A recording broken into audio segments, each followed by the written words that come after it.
The Kwebbelkop video. April 2000. I remember Kwebbelkop from a very long time ago. This guy used to be like one of the biggest when it comes to like gameplay videos and shit. And I hadn't thought of him in years. And I saw Sunny post this and just kept forgetting to watch it. And then as I was peeing, I saw it come up again. So I really want to see what happened. I checked his channel. Like, he still gets April 2021. like views. He has an audience, but I would wager a guess he's lost like 90% or 95% of his total viewer base. Because he used to average like 1 mil per video. He used to upload pretty much the exact same videos, and I guess something must have happened along the way. Because god damn. 2021, 97.9 million views. April 2022, 8.5 million views. Oof. In the space of only 12 months, Kwebbelkop's viewership has fallen by roughly 90%, and we're going to outline every... That's what I speculated. I'm pretty good at eyeballing that kind of shit. Single mistake made, which has brought him to this unfortunate point. Now, to cut Kwebbelkop, aka Geordie, a little bit of slack, we need to specify that because he's a gaming YouTuber, some of this decline has actually been out of his control. We've explained in past videos that gaming YouTubers often have a very volatile career, as their view count is directly tied to the popularity of whatever game they happen to be playing. True. That's we a can good see point this from trend Sunny. when looking at Kwebbelkop's best month ever back in August 2019, when his channel would achieve a monthly viewership of 166 million. At the time, Minecraft was coming back into the mainstream, bolstering Kwebbelkop's content, whilst Fortnite was still in its prime YouTuber phase, giving him countless opportunities for fresh new videos. Since Jordan had no control over the popularity of these games, you might go ahead and call this an element of luck. However, almost everything else which was bringing in these 166 million views had been a result of Kwebbelkop's actions. For example, Geordie was a master at collaborating with other YouTubers. I'm a YouTuber. I want to know more YouTubers. I want to get to know all the YouTubers. I want my friends to be YouTubers or people that are doing similar stuff. God, that sounds miserable. I don't know why people would only want to be surrounded by like-minded people. I can't stand that perspective. I think it's becoming more and more prevalent where people only want to be friends with everyone that shares the exact same opinions of them, and they can't be friends with people that think differently. Like, why would you want to be around people that are just like in the same career path, the same fucking thoughts as you, basically just like a goddamn clone of yourself? That sounds miserable. Just to always be locked in your own little echo chamber of sycophantic yes men. Like, it's just, ugh. I think that'd just be miserable. I really do. Evident after forming a YouTube trio known as Robust, which included Kwebbelkop alongside two other familiar faces, Jelly and Slogo Man. Kwebbelkop explained that his first viral video with over 14 million views was him, Jelly, and Slogo simply messing around on GTA 5. As their relationship strengthened, a video where Kwebbelkop simply met Jelly in real life for the first time gained over 12 million views. The trio were even picked up by PewDiePie's YouTube network Revel Mode, alongside Markiplier and Jacksepticeye, with a subscriber count of Kwebbelkop, Jelly, and Slogo being the best piece of evidence for the success they'd find as a trio. In addition to— How are the other two doing? Before we go on, I don't know the other two. I haven't heard of Jelly or Slogo. Let's take a peek. April 2000. Let's see if it's just Kwebbelkop. Today. Oh, it's all of them. Holy shit. 23 million. He gets about the same views as Kwebbelkop, who's on a 90% decline. Actually, less than Kwebbelkop. God damn. So it really just must be a thing of like the games aren't as popular anymore, unless they really did something that ruined them. So far out of the three of them, it seems like Slogo's doing the best, and yet Slogo has the lowest amount of subs out of the group. People grow up. True, that's a big problem with making kids content. Your audience grows up like pretty quickly. I feel like things you watch when you're 14, you stop watching by the time you're like 16, maybe. But there's always going to be new kids coming into the mix. So you would always expect it to constantly like refresh itself, but I guess sometimes it just doesn't. Or again, maybe something happened with this whole group. Not far enough, I was just curious. Kind of skipping ahead here in the manga.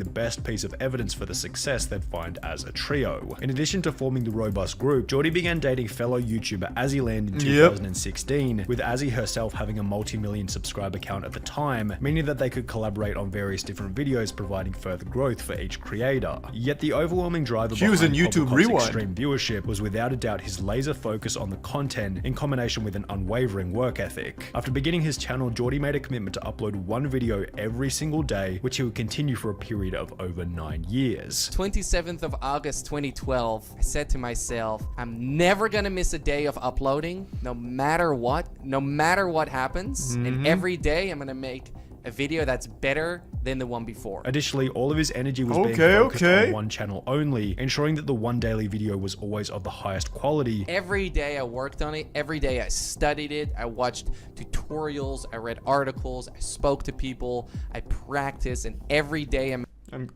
I mean, did you really need to? Like, what articles are you reading and what tutorials? Like, did you sign up for Jake Paul's seminar on how to be a YouTuber? Because this is all, like, really standard stuff. Unbeatable GTA 5, you lap, you lose. Fortnite vs. real life challenge. Saddest Fortnite, try not to cry. I mean, like, you didn't need to really invest into the education side of YouTubing. You kind of just went with whatever was on the Explore tab.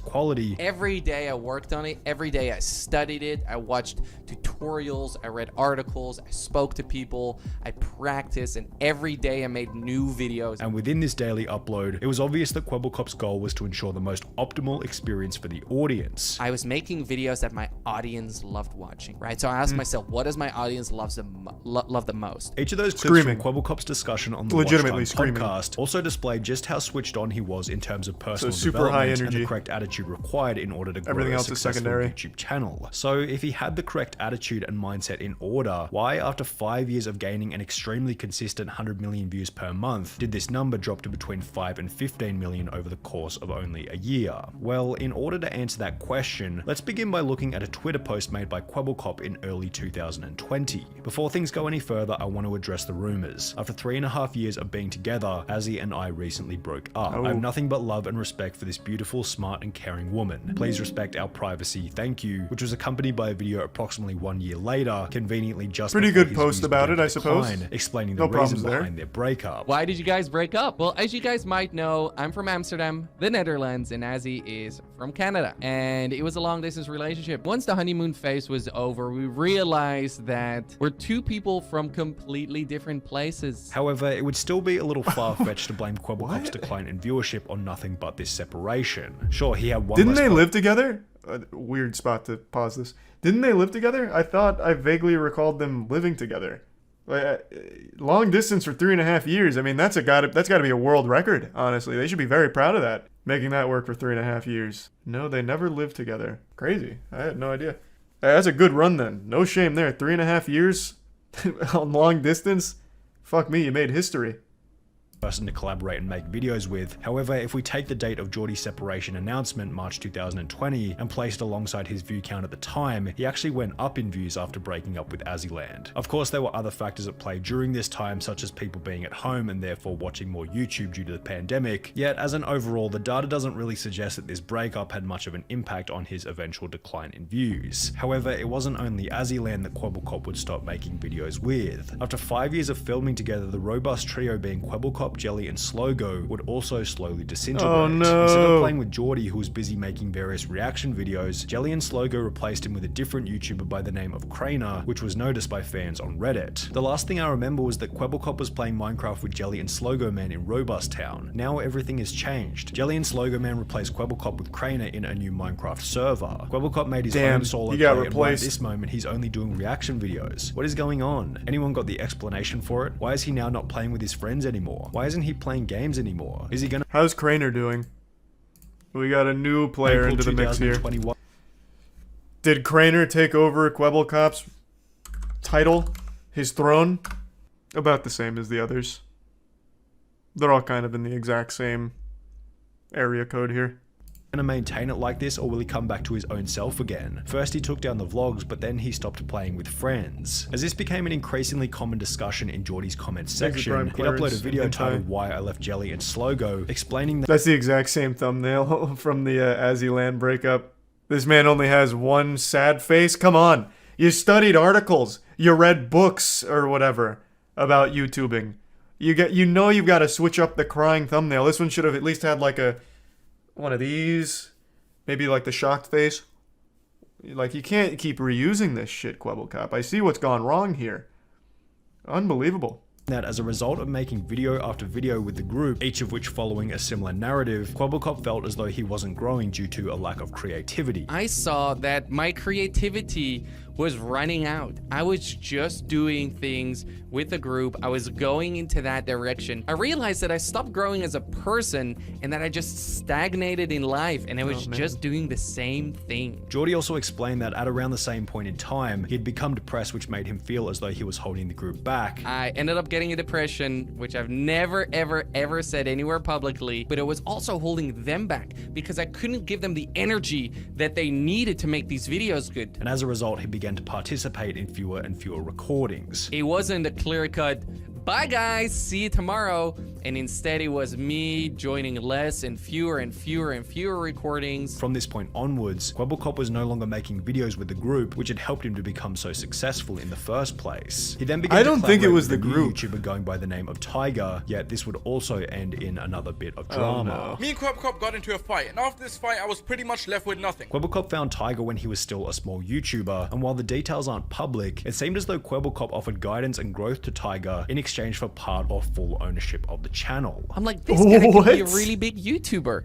If I would coach him a little bit, he has so much talent. Now this went exactly as planned in the beginning. They started playing together. Okay, that's kind of fucked up. I've never heard of something like that. 2 million views per month to 20 million views per month. However, at around the same point in time, Tiger randomly stopped uploading altogether. 2 months later, Tiger would upload a video on a different channel titled Why I Left Kwebbelkop and Tiger. Man, they're getting so much mileage out of this crying face from Kwebbelkop. That shit is being used and abused in every single fucking thumbnail here ever. My god. I will say though, one of his reasons for leaving that group is because he couldn't be as creative as he wanted to be. Well, I'm glad he did that, because now creativity is the number one thing I get when looking at the channel here. Look at all these. Content he's never made before. He was really able to unlock his magnum opus of creation here. They really held him back. Now he's spread his wings like a beautiful butterfly. Explaining that he couldn't talk about what had happened with the channel. And I'm not gonna get too much into who was in the right or who was in the wrong, because I can't. But he was no longer friends. Why? Do it. Everyone is asking the same thing. Why are you not uploading to Tiger, and what happened between you and Kwebbelkop? Well guys, it essentially boils down to one thing, and that is that me and Kwebbelkop are actually no longer friends. I feel hurt, I feel disappointed, I feel betrayed, and most of all, I feel forgotten. What would become obvious later was that somehow Kwebbelkop had claimed ownership over Tiger's channel, as he would upload a video where he had cloned Tiger's voice and attached it to an AI, which would provoke another response from Tiger, who was once again insulted by Geordie's actions. He made this cartoon character, loaned my voice, and put it on the Tiger channel. Listen, Geordie, this cartoon version of you might be your best friend, but I'm not your best friend, okay? I'm not even your friend. And after Tiger... That's wild. Hold on, I want to see that. So he did a VTuber for this now?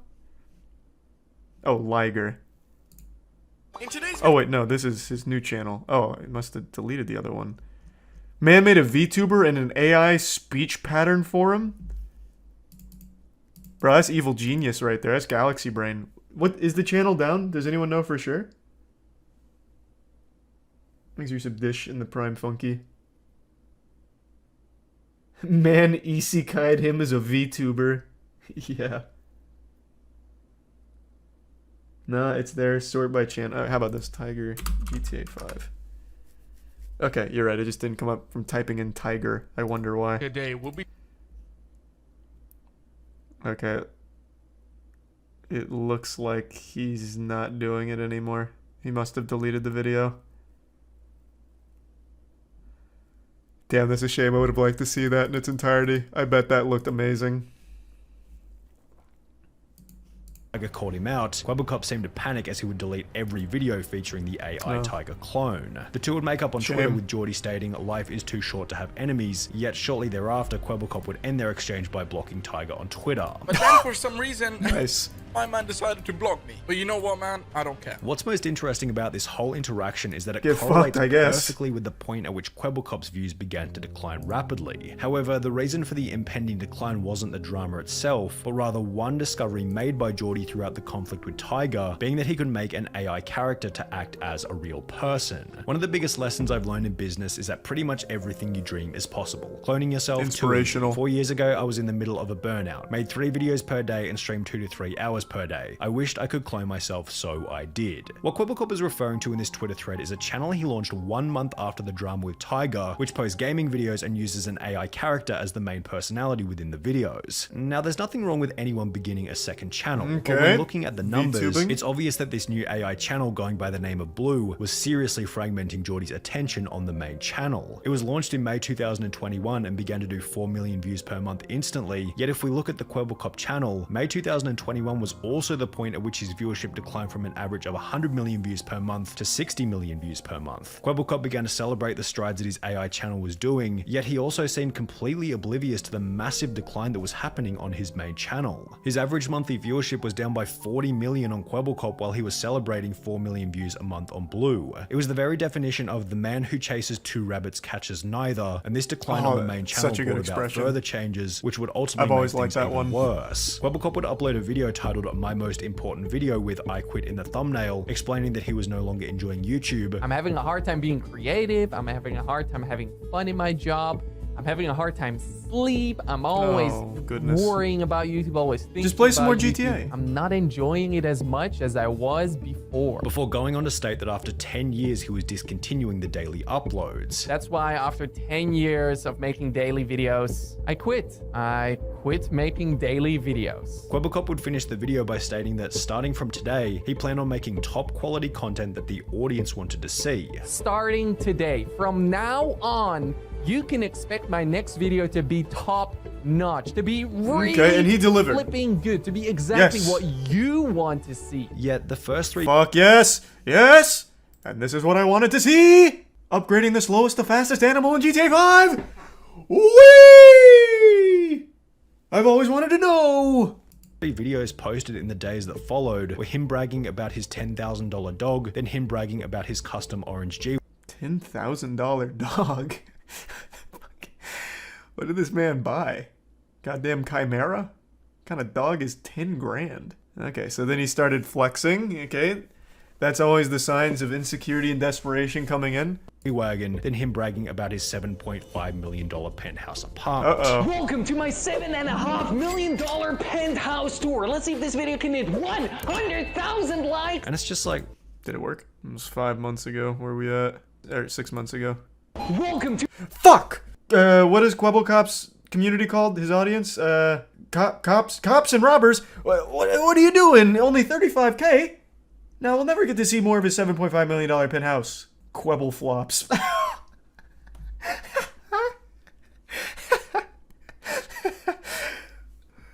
That's pretty that's pretty fucking good. Nice. Hey, good one, Chatter. That one was nice. Whoa! A piano with a Star Wars blaster poking out. What is this? A telescope? What the fuck is this? This golden gun thing. As I mentioned, I it's a own the telescope, entire okay. top floor of this building, which means that I get the best views ever. Check this out. Oh! Man, that's a lot of Mickey Mouses around here. What the fuck? Is this guy a Disney adult? This video. Everyone looks like they're having so much fun. I'm just taking a brief tour here, if you don't mind. Oh man, look at all those fragrances. Ah, Terre de Hermes. This one's a replica. This one's not even the original. Okay, pour much? Yikes. Not even authentic. Why is this the most replayed? Because of this jar of urine? Oh, it's actually not this. It's the shower. You perverts. You Quebble flops. Ew. Perverts. I wanted to see him take a shower. Have some respect. Why would you post this, dude? Not only have you stated in the past that you apparently don't do YouTube for the money. I don't care about making an extra buck on YouTube. I don't care about the money. I really genuinely do not do YouTube for the money. But do you really think the audience wants to open up the YouTube app and instantly see something that makes them feel inferior to you? Do you think new viewers on I the feel like channel a part want of to the open up family. video section and see one video saying I quit followed by 3 videos talking about how rich you are? You think it's just a coincidence that David Dobrik got cancelled in the same month that he posted his brand new multi-million-dollar house to YouTube? When you invite envy into the life of others, you pay for it in ways which you will not expect. The 3 videos felt like nothing more than a validation-seeking exercise which came off as quite insecure. A 2008 study by the Journal of Consumer Research stated that when people feel powerless and out of control, they feel an increased desire to purchase items which convey high status. Further, this increased attraction to high status products stems from a specific inclination to re-establish power, which might explain Kwebbelkop's motive to upload these off-brand videos. You just got analyzed on that one, Kwebbelkop. That is super true, though. You see this shit happen a lot with, I guess not necessarily streamers, because I don't think there's any, like, big streamers that have fully fallen off yet. But I've seen this on YouTube a few times with some of the big boys. Take, for example, like, Rice Gum. Though most of his content was built around flexing from the start, it obviously only had a shelf life of however many years he was on there for. I don't even remember now. But this kind of, like, flexing is always, like, in the death throes of that creator's channel. Happens all the time. To upload these off-brand videos. Maybe deep down he felt as though he had lost his position of influence, which was certainly plausible because at the time of uploading the videos, his monthly viewership had declined by over 85% from its peak. Additionally, his house tour might have been evidence that Kwebbelkop had fallen into the classic trap of becoming distracted from the channel by the items he was able to purchase as a result of the channel in the first place. This theory could be supported by the fact that after uploading his house tour to YouTube and announcing that he no longer planned on uploading daily, the videos slowed dramatically. He went from 1 video per day to only 2 videos in both March and April of 2022, doing further damage to the channel's view count. Now we can't neglect the fact that his blue channel has actually gained a bit of traction over the last couple of months, gaining between 10 and 25 million views per month. However, when combining the views of both Blue and Kwebbelkop together, even on the best months he doesn't crack 40 million views, which is still less than half of what he was able to achieve while simply focusing on one channel. In a recent video titled My $100 Million GTA 5 Business in Real Life, which sports a similar kind of vibe to the apartment tour, Kwebbelkop talks about how he's also launched an NFT business and is working on a video game, potentially fracturing his focus from YouTube even further. As mentioned earlier, oh my god, no way. Kwebbelkop is no fucking way. He's in NFTs? Bro, this has to be like the last adopter of NFTs right now. Where is that? Man, this guy he cannot figure it out. Where is it? Oh, he's even trying YouTube drama here with the real truth of Slogo. Maybe, or maybe it's a joke, I can't tell. It's on his Instagram. Oh, he didn't make a video about it? Alright, let me see. Ah, no, so he was there in January of this year. Okay, so he's making a platform for NFTs. That's huge, that's big. Finally, something innovative. A platform for these. There was a sign on the wall that said NFT on it. Is that really it? Has he not announced NFTs? Oh, any day now, Maverick. Thanks to the Prime Tuxie. Unlucky. Is it on his Twitter? Sure, I'll take a peek.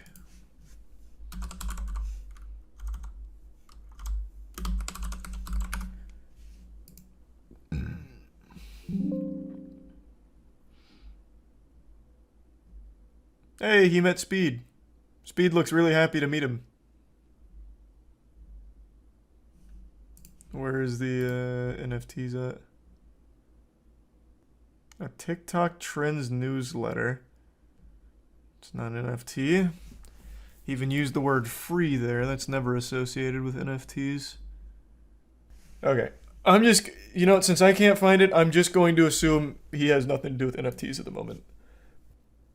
Extremely switched on in terms of how to build and run a successful YouTube channel, although as a whole there are 2 obvious problems that need to be solved. The first problem, which thankfully is relatively easy to fix, is one relating to ego. Geordie, I know how much we as males love to brag. It's written in our DNA to talk endlessly about how good we are, but you have to resist the urge to do so. Proclaiming your high status by posting videos of your G-Wagon and multi-million-dollar home ironically does the opposite of what you want it to, as your audience doesn't want to follow someone that needs to be validated in any way, shape, or form. The I second disagree. problem is a I little mean, I harder think to he's solve as it fucking requires awesome. either more sacrifice or time, and I could be wrong altogether with this second problem because I'm not sure what kind of numbers your other businesses are doing, but your focus is clearly fragmented, or maybe you have too many things to focus on. You claim to have between 50 and 100 employees. I'm running a business with I don't know how many employees. Anywhere from 50 to 100 employees work here. Yet your views are significantly below where they were during any other year since 2016. The potential inefficiency of He this pays was them in also noticed exposure. by some of the sidemen. So Kwebbelkop has basically tweeted out saying that he spends on average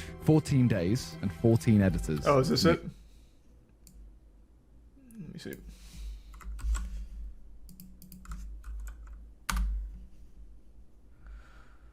Alright. Dear Launch My NFT supporters, over 6 months ago we launched a platform that helped thousands of people create and launch their own NFT collections.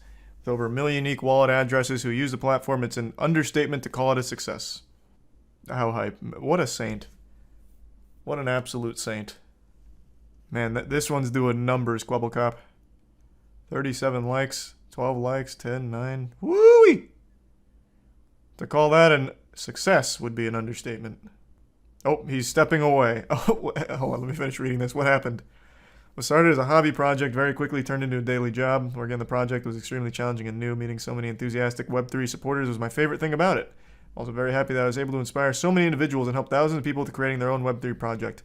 In every video, I'm not very familiar with Kwebbelkop, full disclosure. Every video I've seen of him so far, he keeps sucking his own dick. I've inspired so many people. I started just like you, and I'm glad to be able to help you do the things that you want to do by sharing my story and my wealth with you. This is a guy who clearly has a very strong opinion of himself and the good deeds he thinks he does. Interesting. During these past months, I realized how much more the Web3 and metaverse space needs to grow before we can actually live in it. A lot needs to be built. This future we all dream about needs to be realized, else it'll stay a dream forever. This is why I'm stepping away from Launch My NFT. I have a lot of faith in my team, and I'm certain that the future for the project is bright, in all honesty. They don't need me anymore. Thank you to everyone who I've worked alongside. It was fantastic. Thank you for everything. Let's turn this metaverse into a reality. Let's take a peek. How's Launch My NFT doing? The largest NFT launchpad. It's so weird. Every single NFT adjacent site claims that they are the largest. 11K followers on Twitter. They might very well be the largest. God damn. They call their community the Launchies. Good morning, Launchies. Cool, cool, cool. Nice.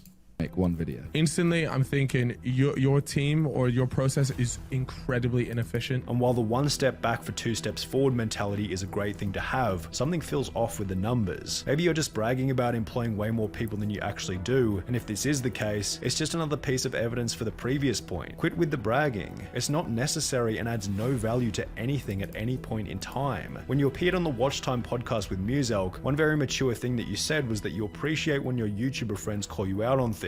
So while I was probably a little bit harsh in this video, hopefully it can provide some genuine tough love feedback about where you can improve going into the future.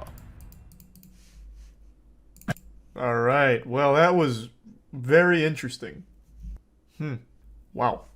So, that was bad. I had no idea Kwebbelkop was, that shady, to say the least. Can't say I agree with literally anything he's doing right now. Not a single fucking thing. He replied in the comments. April 2020. Where? Okay, let's just Control F.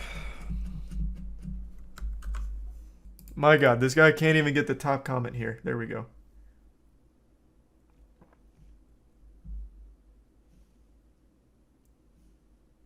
Oh, that's a pretty wholesome comment. Oh, you can't. Oh, no, you can read it. I thought my webcam was blocking it for a sec. Hey, he took it on the chin like a champ. I always have respect for someone that can do that. Good on ya. He wrote that comment from his spa. Yeah, let's not kid ourselves. I don't think that was actually him that wrote that. That was absolutely Blue or one of the other AI-generated content creators. But if it was actually Kwebbelkop, respect on him for that. Did you watch how the Sidemen made a $100 million empire? No, I haven't yet. The Sidemen are absolutely fucking killing it. God, that charity stream was so good. Hope those that depend on them for a job are getting paid for their work. So here's my